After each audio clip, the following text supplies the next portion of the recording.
Hello students, so welcome back to the channel. आज इस video में हम डिस्कस करने वाले हैं difference between final goods and intermediate goods. और जो डिफरेंस है इसको आगे फर्दर डिस्कस करने से पहले मैं आपके साथ एक एग्जांपल शेयर करना चाहूँगी जो आगे का जो उसका डिफरेंस है final goods and intermediate goods का, उसको समझने में आप सभी को हेल्प करेगा। ठीक है, तो सबसे पहले हम स्टार्ट करते हैं, बहुत ही छोटी सी चीज़ से स्टार्ट करते हैं, शुगर। ठीक है, शुगर क्या है आपका, अगर आप एक कंज्यूमर है, आप शुगर को अपने घर में अपना सेटिस्फेक्शन के लिए यूज़ कर रहे हैं, तो वो आपका होगा फाइनल गुड्स। अगर वही शुगर आप एक क्या है, एक प्रोड्यूसर है और आप मिठाइयाँ बनाते हैं, स्वीट्स बनाते हो या कुछ भी ऐसा मीठा बनाते हो जिसमें आपका शुगर इस्तेमाल होता है, ठीक है, मिल्क वगैरह इस्तेमाल होता है मिठाई बनाने के लिए, खोया इस्तेमाल होता है, ठीक है, ऐसी बहुत सारी चीज़ें हैं जो स्वीट्स बनाने के लिए ज़रूरी होती है, तो उसमें से एक पार्ट है शुगर भी। तो ये सारे इंग्रेडिएंट जो होते हैं आपके, इसको हम बोलते हैं इंटरमीडिएट गुड्स। सो अब इसका डिफरेंस देखते हैं final goods and intermediate goods का। पहले स्टार्ट करते हैं मीनिंग से। These refer to the goods which are used by end consumer for consumption. तो जो आपका फाइनल गुड्स होता है वो आपका जो कंज्यूमर होता है वो एंड यूज़ करता है। जैसे कि आप एक कंज्यूमर है, आप शुगर को अपना यूज़ कर रहे हैं, आपने अपने घर में चाय बनाई, तो वो आपका एंड यूज़ हो गया, ठीक है, आपको सेटिस्फेक्शन मिल गया, आपका एंड यूज़ हो गया, बात ख़त्म। तो वो आपके लिए क्या है, एक फाइनल गुड्स है। ठीक है, इंटरमीडिएट गुड्स में अगर मीनिंग देखें हम इंटरमीडिएट गुड्स का, तो this refers to the goods which are use in the production of other goods. तो अगर आप एक प्रोड्यूसर है तो वही शुगर आपका एज अ इंटरमीडिएट गुड्स आपका वर्क करेगा। कैसे, आप स्वीट्स बनाते हैं, मिठाइयाँ बनाते हैं, तो उसके अंदर जो शुगर है वो एक क्या है, आपका इंटरमीडिएट गुड्स है जो आपके और चीज़ें प्रोड्यूस कर रहा है। ठीक है, intermediate goods are those good which produce other goods. Okay, now come to point 2, production boundary. Production boundary, अगर फाइनल गुड्स की बात करें, these goods are outside the boundary line of production. देखिए, फाइनल गुड्स क्या है आपका sugar, मैं आपको अब एक ही एग्जांपल के थ्रू आपको ये समझाऊंगी। हम ऐसे और भी एग्जांपल्स ले सकते हैं, बट अभी मैं आपको एक एग्जांपल के थ्रू पूरा डिफरेंस समझाऊंगी। जैसे मैंने शुगर की बात की स्टार्टिंग में, तो शुगर क्या है आपका आउटसाइड है बाउंड्री लाइन के और प्रोडक्शन के। मतलब आप जो शुगर उससे आप कुछ प्रोड्यूस नहीं कर रहे हो, वो आपने अपना कंज्यूम करा, बस वहाँ पे उसका यूज़ ख़त्म हो गया, वो फाइनल गुड हो गया। ठीक है, तो जैसे अब मैं अगर इंटरमीडिएट गुड्स की बात करूँ, so these goods remain with in the boundary line of production.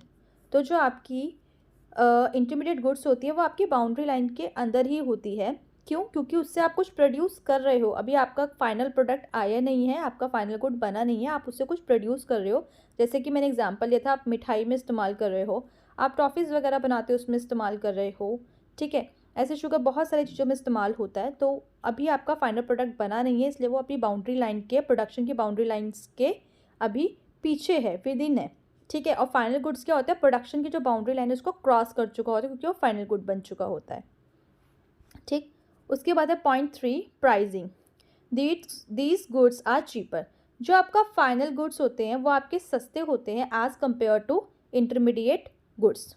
देखो, इसका एग्जाम्पल भी शुगर से ही समझ लेते हैं।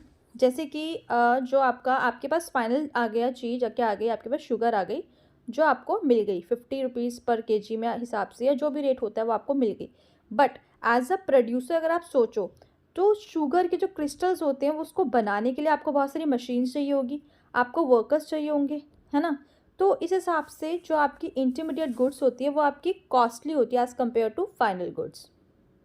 Now come to the point 4, users. Users are final consumers. जैसे मैंने आपको बताया कि फाइनल गुड्स का जो इस्तेमाल होता है वो कंज्यूमर करते हैं अपनी सेटिस्फेक्शन के लिए। देखिए, वहीं अगर मैं इंटरमीडिएट गुड्स की बात करूं, तो इंटरमीडिएट गुड्स में जो यूज़र्स होते हैं आपके,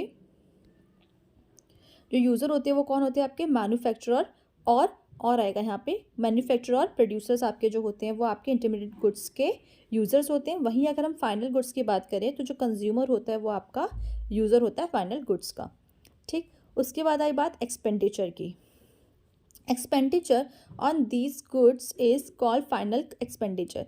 देखो, जो हम एज अ कंज्यूमर अगर मैं बात करूँ, हम जो कंज्यूमर है, जो हम अपना सामान खरीदने में खर्चा कर रहे हैं, वो हमारा फाइनल एक्सपेंडिचर है, क्योंकि एक बार हमने शुगर खरीद लिया, अब उस शुगर से हम आगे उसके साथ कुछ और हम उसको सेल करने के लिए नहीं ले रहे, हम अपनी सेटिस्फेक्शन के लिए उस चीज़ को ले रहे हैं, दैट्स इट।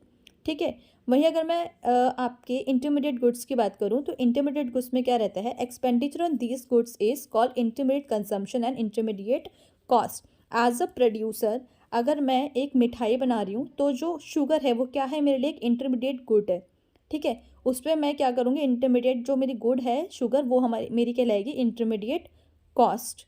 ठीक है। और इंटरमीडिएट कंजम्पशन। ठीक है। सो हमारे 5 पॉइंट्स हैं। अब हम आगे और भी पॉइंट्स देखेंगे, आप इसको पॉज करके इसका स्क्रीनशॉट ले सकते हैं। चलो अब हम आगे देखते हैं point number 6, resale value. Final goods में क्या रहता है, these goods are not meant for sale. देखो जैसे मैंने बताया, एज अ कंज्यूमर मैं शुगर लेकर आई हूँ, मैं अपने घर के लिए, लोगों के लिए चाय बनाऊंगी उसके लिए, या बहुत अपने घर के लोगों के लिए हलवा बनाऊंगी, या आप लोग कुछ भी अपने कंज्यूम कर रहे हो, अपने सेटिस्फेक्शन के लिए कर रहे हो। ठीक है। अपनी फैमिली के लिए आप कंजम्पशन कर रहे हो। ठीक है। सामान लेकर अपना अपने खर्च कर दिया, इसके लिए आपने कोई इसको सेल तो नहीं कर रहे ना, तो ये आपका क्या रहता है, इसकी कोई भी आप इसको सेल नहीं कर सकते, मीन्स फाइनल गुड्स को हम सेल नहीं करते।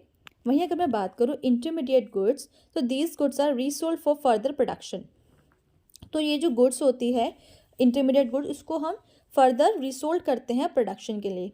मान लो मेरा शुगर का बहुत बड़ा बिजनेस है। ठीक है। अब क्या है, जो लोग मिठाई वगैरह बनाते हैं या कुछ भी जिसमें शुगर का इस्तेमाल होता है, वो लोग मेरे से शुगर खरीदेंगे। तो मैं क्या करूँगी, उन लोगों को जो शुगर है वो रीसेल करूँगी, रीसोल्ड करूँगी। ठीक है। तो इंटरमीडिएट गुड्स को आप रीसोल्ड कर सकते हो। वहीं अगर फाइनल गुड्स की बात करूँ, फाइनल गुड्स को हम रीसेल नहीं करते। Next point 7, nature. Final goods are included in domestic income as well as national income of an economy. जो आपकी फाइनल गुड्स होते हैं, इसको हम डोमेस्टिक इनकम में भी इंक्लूड करते हैं और हम इसको नेशनल इनकम में भी इंक्लूड करते हैं। वहीं अगर मैं बात करूँ इंटरमीडिएट गुड्स को, सो इंटरमीडिएट गुड्स को ना तो हम डोमेस्टिक इनकम में इंक्लूड करेंगे, ना ही नेशनल इनकम में इंक्लूड करेंगे। देखो हम इंक्लूड नहीं करेंगे, इसका रीज़न हमें पता होना बहुत इंपॉर्टेंट है। जैसे मान लीजिए शुगर की ही बात चल रही है, स्टार्टिंग से शुगर पे ही लेते हैं। शुगर एक बार जब मैंने खरीदा, या बाकी मैं उसको रीसेल कर रही हूँ, तो भी वो एक बार मेरे पास, मैं अपना नेशनल इनकम में अगर उसको ऐड कर देती हूँ, डोमेस्टिक इनकम में ऐड कर देती हूँ, फिर वही शुगर आगे किसी ने खरीदा तो वो भी ऐड करेगा। ठीक है। ऐसे करते करेंगे अगर हम दोनों ही, तो क्या होगा, हमारी डबल काउंटिंग की प्रॉब्लम होगी। ठीक है। तो इसलिए हम इंटरमीडिएट गुड्स को नहीं करते। जब हमारा पूरा फाइनल गुड तैयार हो जाता है, हम फाइनल गुड को ही अपना डोमेस्टिक इनकम और नेशनल इनकम में इंक्लूड करते हैं, ताकि हमारी डबल काउंटिंग की जो प्रॉब्लम है वो ना हो। Value added. Value is not to be added to these goods. Final goods में आप कोई वैल्यू ऐड नहीं करते। ठीक है। वहीं इंटरमीडिएट गुड्स में आपका क्या रहता है, आप वैल्यू ऐड करते हो। देखिए एज अ प्रोड्यूसर, कोई चीज़ जो मेरे को 10 रुपये में अगर मैंने खरीदी है, तो जाहिर सी बात है मैं आगे जो फर्दर उसको रीसोल्ड करूँगी तो 10 रुपये में तो नहीं करूँगी, है ना। मैं उसको 13 रुपीज़ में दे सकती हूँ, 15 में दे सकती हूँ। ठीक है। तो अपना प्रॉफिट लेकर ही मैं उसको आगे रीसोल्ड करूँगी। उसके बाद जिसने वो चीज़ 15 रुपये में मेरे से ख़रीदी है, वो उसको जब आगे सेल करेगा, रीसेल करेगा, तो वो उसको 15 रुपये में तो सेल नहीं करेगा, अपना प्रॉफिट रख के क्या पता वो उसको 20 रुपये में सेल करे। ठीक है। तो इसलिए आपकी क्या है, इंटरमीडिएट गुड्स में वैल्यू ऐड होती है। वहीं अगर मैं फाइनल गुड्स की बात करूँ, अगर कोई चीज़ एज अ कंज्यूमर, अब मैं कंज्यूमर का रोल प्ले कर रही हूँ, अगर मैं कंज्यूमर हूँ, अगर मैंने कोई चीज़ 10 रुपये में ख़रीद ली है, ठीक है, तो 10 रुपये में जो मैंने चीज़ खरीद ली वो मेरे लिए फाइनल है, मैं उसके अंदर कोई वैल्यू ऐड नहीं करूँगी। 10 रुपये की कोई चीज़ मैं खरीद के लेकर आई, वो मैंने अपनी कंज्यूम करी, बात ख़त्म। ठीक है। इसलिए हम बोल सकते हैं कि जो फाइनल गुड्स होती है उसके अंदर आपकी वैल्यू ऐड नहीं होती, वहीं इंटरमीडिएट गुड्स में आपको जो वैल्यू है वो एडिड होती है। Material. These goods are not use as raw material for the production of other goods. देखिए फाइनल गुड्स का मतलब ही क्या है, फाइनल है ना, तो उसके लिए आप उसको एज अ रॉ मटीरियल तो यूज़ नहीं करेंगे। तो फाइनल गुड्स में क्या होता है, ये आपका रॉ मटीरियल की तरह काम नहीं करती। वहीं अगर हम इंटरमीडिएट गुड्स की बात करें, तो जो इंटरमीडिएट गुड्स होते हैं वो आपका एज रॉ मटीरियल वर्क करता है अदर चीज़ों को प्रोड्यूस करने के लिए। तो यहाँ पे लिखा हुआ भी है, these goods are used as raw material for the production of other goods. Point 10, demand. These goods have a high demand in the market. देखो होता क्या है ना, फाइनल गुड्स की जो वैल्यू होती है वो होती है ज़्यादा होती है as compare to intermediate goods. ठीक, क्योंकि अगर एज अ प्रोड्यूसर, मैं प्रोड्यूसर हूँ, मैं मिठाई का काम करती हूँ एग्जाम्पल, तो अब मेरे को मिठाई बनाने के लिए क्या क्या चाहिए होगा, शुगर चाहिए होगी, मिल्क चाहिए होगा, खोया चाहिए, ड्राई फ्रूट्स चाहिए। ठीक है, ऐसी बहुत सारी चीज़ें चाहिए होती है जो हमारे कोई भी मिठाई बनाने के लिए चाहिए। हमें फूड कलर चाहिए होता है, इस तरीके की चीज़ें चाहिए होती है। ठीक है, तो इन सब चीज़ों की जो मैंने आपको चीज़ें बताई है 4-5, ये कोई भी कंज्यूमर तो खरीद के नहीं लेकर आएगा, है ना। इंटरमीडिएट गुड्स की जो डिमांड होती है वो आपकी कम होती है as compare to final goods. ठीक है, जो कंज्यूमर है वो क्या खरीदेगा, वो सीधा मिठाई खरीदेगा। वो ये नहीं कहेगा कि मेरे को थोड़ा सा ड्राई फ्रूट दे दो, थोड़ा सा मिल्क दे दो, थोड़ा सा शुगर दे दो, थोड़ा सा इसके अंदर डालने के लिए खोया दे दो, नहीं, वो बोलेगा कि मेरे को सीधा मिठाई चाहिए। तो जो गुड्स होती है, फाइनल गुड्स होती है, इसकी हाई डिमांड होती है मार्केट में as compare to intermediate goods. Intermediate goods में क्या रहता है, these goods have less demand as compare to consumer goods. तो जो आपकी इंटरमीडिएट गुड्स होती है इसकी डिमांड कम होती है किसके कंपैरिजन में, फाइनल गुड के कंपैरिजन में। सो ये आपके 10 पॉइंट्स हैं, आप इसका स्क्रीनशॉट ले सकते हैं। Now come to point number 11, objective. Final goods का ऑब्जेक्टिव देखते क्या है। The objective of the production of this good is to fulfil the consumers need. जो फाइनल गुड का, देखो एज अ प्रोड्यूसर अगर मैं किसी चीज़ का प्रोडक्शन करती हूँ, तो मैं जो कोई भी चीज़ का प्रोडक्शन करती हूँ ना, तो मेरा जो मेन मोटिव होता है क्या है कि मेरी चीज़ जो भी मैं बना रही हूँ उसकी डिमांड मार्केट में अच्छी हो, लोग उस चीज़ को पसंद करें। ठीक है, तो जो कंज्यूमर होता है वो क्या चाहता है कि अपनी सेटिस्फेक्शन को फिल करे, और एज अ प्रोड्यूसर मैं क्या चाहूँगी कि जो कंज्यूमर जो चाहता है उसकी नीड को मैं सेटिस्फाई कर सकूँ। सो फाइनल गुड में क्या रहता है objective, objective of the production of this good is to fulfil the consumer need. कि फाइनल गुड्स का क्या है कि वो कंज्यूमर की जो इच्छा है, जो वो चाहता है, वो उस चीज़ को सेटिस्फाई करे।